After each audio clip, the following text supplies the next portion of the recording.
Olá, turma, tudo bom com vocês? Eu sou o professor Paulo José, professor de Física. E pessoal, hoje nós vamos estar estudando um assunto muito interessante, que é o efeito Doppler. Esse assunto é abordado lá na parte de som e audição, né? Na parte de ondulatória. E é um fenômeno muito interessante para a gente estar dando uma estudada.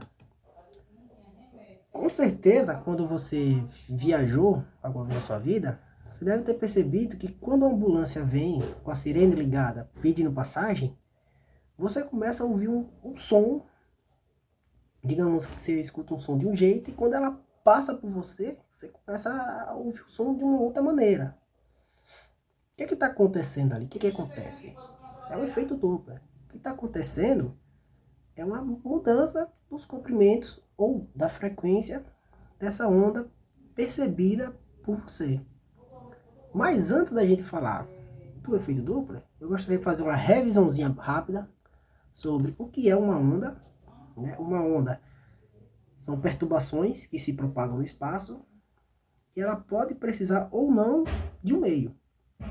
Quando ela necessitar de um meio para se propagar, quando ela puder só se propagar através de um meio, seja o ar, a água, a gente vai chamar isso de onda mecânica. Já as ondas eletromagnéticas, elas não necessariamente precisam de um meio. Elas podem se propagar no vácuo também. Como é o caso da luz que vem do Sol. Certo? Ela consegue se propagar no vácuo. Ela vem pelo vácuo e chega ao nosso planeta, chega até nós. Nós temos algumas características da onda, né? Do lado esquerdo, nós temos a amplitude, que é o ponto mais alto que uma crista pode atingir. A distância entre duas cristas a gente vai chamar de frequência, ou entre os dois vales ali, como na figura. Comprimento de onda. Tá? A distância entre as duas cristas é o comprimento de onda. E a frequência vai ser o número de oscilações completas que essa onda realiza em um segundo. Uma coisa interessante é que o comprimento de onda e a frequência são inversamente proporcionais. Isso quer dizer que se em um dado, por exemplo, em um segundo, você tem uma onda muito frequente, que é uma onda que oscila bastante em um segundo, você vai perceber que a distância entre as duas cristas é menor.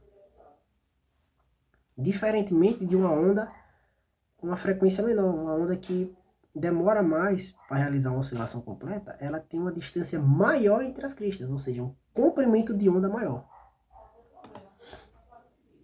Aqui tem essa foto é muito massa. Nós temos um som agudo, que é representado aqui os comprimentos de onda menores. Nós podemos ver que se a gente pegar essa distância daqui até aqui, é menor do que a distância dessa crista daqui até essa. Ou seja, o som agudo ele possui um comprimento de onda menor. Porém, ele é mais frequente, tem uma frequência maior, diferentemente do som grave. Então, como é que a gente observa isso no efeito Doppler? Muito simples. Quando a ambulância, na verdade, ela está se movendo com a sirene ligada, esse movimento acaba ocasionando um achatamento do som na direção em que a ambulância se move. Isso acaba ocorrendo um achatamento. E esse achatamento culmina numa redução do comprimento de onda e o aumento da frequência. Diferentemente do que ocorre atrás. Vai ocorrer um alargamento dessa onda, o comprimento de onda dela aumenta e a frequência diminui. Nós temos aqui duas pessoas, né? Um observador, ali a moça, e outro observador, que é o rapaz. E cada observador, a ambulância, ela emite a mesma onda, está emitindo o mesmo som. Só que ambos percebem esse som diferente. Por quê? Porque eles estão em posições diferentes e devido a esse movimento da ambulância, vai ocorrer esse achatamento ou alargamento. Então a moça ela percebe um som, ela vai receber uma onda alargada, com comprimento de onda maior e menor frequência, né, baixa frequência, enquanto o rapaz até que a ambulância passe dele, ele vai estar percebendo uma onda de alta frequência. Como é que nós vemos isso matematicamente na resolução de questões? Nós temos essa equaçãozinha, a equação do efeito Doppler, onde nós temos que a frequência que chega no observador, né, a frequência observada, na verdade, é igual à frequência emitida vezes a soma ou a diferença da velocidade do som no meio, né, a velocidade do som no meio, mais ou menos a velocidade do observador. Tudo isso dividido pela velocidade do som no meio, menos ou mais a velocidade da fonte. Então a gente vê que temos as operações aqui de, digamos, de velocidade relativa. Vamos começar observando apenas o numerador. Ou seja, vamos olhar somente a operação envolvendo a velocidade do som e a velocidade do observador. Se o observador, olhando aqui para esse quadradinho, para essa figura da direita, se o observador ele se move na direção da fonte, nós vamos adotar o sinal positivo. Se olharmos para o primeiro quadrado e para o quarto, o nosso observador, que é o vermelho, a setinha dele, que representa a sua velocidade, né, a direção da velocidade dele, aponta para a fonte, que é a laranja. Então sempre que a gente... É por isso que é muito importante a gente representar, fazer as figuras na física. Quando a gente está resolvendo questão de física, é muito importante a gente fazer as figuras. Ajuda muito. Olha como é importante fazer a figura aqui.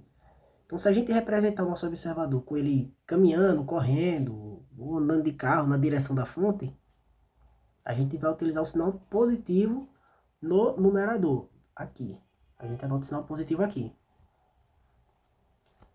Se ele não anda na direção da fonte, que é o caso do quadradinho 2 e 3, a gente adota o sinal negativo. Já vez no numerador, tá? A gente tá olhando só para o observador. Só o observador e a fonte.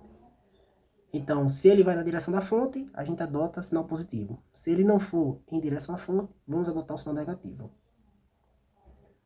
Se a gente olhar agora para o denominador, nós temos a velocidade do som no meio, menos ou mais a velocidade da fonte emissora. Se a fonte ela caminha em direção ao observador, a gente faz o contrário, a gente adota o sinal negativo.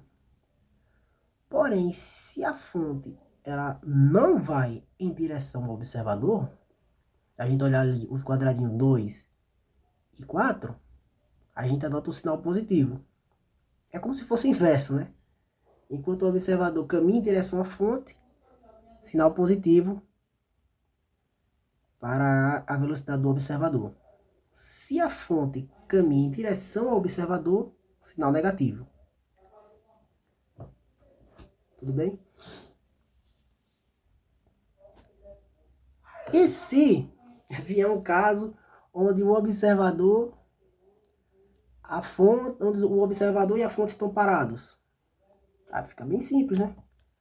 Se a gente tiver um caso onde o observador e a fonte estão parados, isso aqui vai ser zero, isso aqui vai ser zero. Ou seja, vai ficar a velocidade da fonte, ou a velocidade do som, perdão, dividido pela própria velocidade do som, que vai dar 1. Então a frequência emitida será igual à frequência observada. Certo, pessoal? Bom, essa foi a aula de hoje. Uma aula bem simplesinha. Eu espero que vocês tenham conseguido entender, espero ter sanado suas dúvidas. E agora, toda vez que uma ambulância ou algum carro passar por você e você perceber digamos, uma mudança assim no som, você vai entender a parte da física que acontece ali. Obrigado, pessoal. Forte abraço.